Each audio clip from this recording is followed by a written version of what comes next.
Hello everyone, আশা করি সবাই ভালো আছেন। আমিও ভালো আছি। তো আবার আসলাম আপনাদের মাঝে আরেকটি ভিডিও নিয়ে।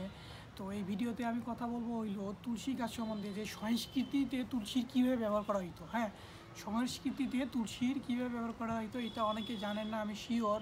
তো সেইটাই আমি বলবো যে সংস্কৃতিতে তুলসীর কীভাবে ব্যবহার করা হইতো। তো তুলসীকে ঘিরে বিভিন্ন সংস্কৃতিতে বিভিন্ন আচার বিশ্বাস প্রচলিত আছে সংস্কৃতিতে তুলসীকে ঘিরে। তো ফারাসি ভাষায় তুলসীকে রাজকীয় ভেষজ বলছিল, তখনকার রাজকীয় ভেষজ বলছিল, সেটা হলো ফারাসি ভাষায়। তারপর ইহুদি লোকসাহিত্যে এই তুলসীকে উপবাসকালে শক্তিবর্ধক হিসেবে বর্ণনা করেছিল আর কি, ইহুদিতে। তারপর আপনার পর্তুগালে জন দা ব্যাপিস্ট ও পদুয়ার আন্তনির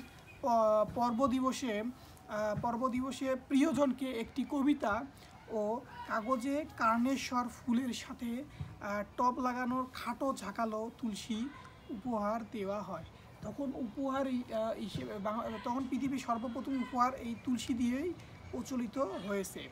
এইটা আপনার পর্তুগালের একজন লোক তার প্রিয়জনকে টবে দিছে আর কি, তুলসীকে টবে একটি মানে হলো ঝাঁকালো গাছ হিসেবে উপহার দিছে। তো তখন থেকেই আর কি উপহার দেওয়া চালু হয়, এবং বলা যায় সব পৃথিবীর সর্বপ্রথম উপহারের প্রথম উপাদানটা ছিল আপনার তুলসীর গাছ। হ্যাঁ, তো তার বিপরীতক্রমে প্রাচীন গ্রিসে তুলসীকে ঘৃণার প্রতীক হিসেবে দেখা হয়েছে আবার। তো কেন জানি না এটা, যে তুলসীকে প্রাচীন গ্রিসে কেন যে ঘৃণার প্রতীক হিসেবে দেখা হয়েছে সেটা হয়তো আমার জানা নাই। তো যাদের জানা আছে তারা অবশ্যই জানাবেন যে কেন এটা ঘৃণার প্রতীক হিসেবে, কারণ তুলসী এত গুণ, এত জায়গায় এটা এতভাবে ব্যবহার করা হয়েছে। তো কেন প্রাচীন গ্রিসে এইটাকে ঘৃণার প্রতীক হিসেবে ব্যবহার করা হয়েছে, তো এইটা অবশ্যই জানাবেন একটু, যারা জানেন আর কি, বা রিসার্চ করবেন একটু, যে রিসার্চ করে দেখবেন যে এটা কেন বলা হয়েছে আর কি, মানে কেন এটা ঘৃণার হিসেবে, কারণ কোনো কারণ আছে তো অবশ্যই। তো এই জন্য হয়তো হয়েছে।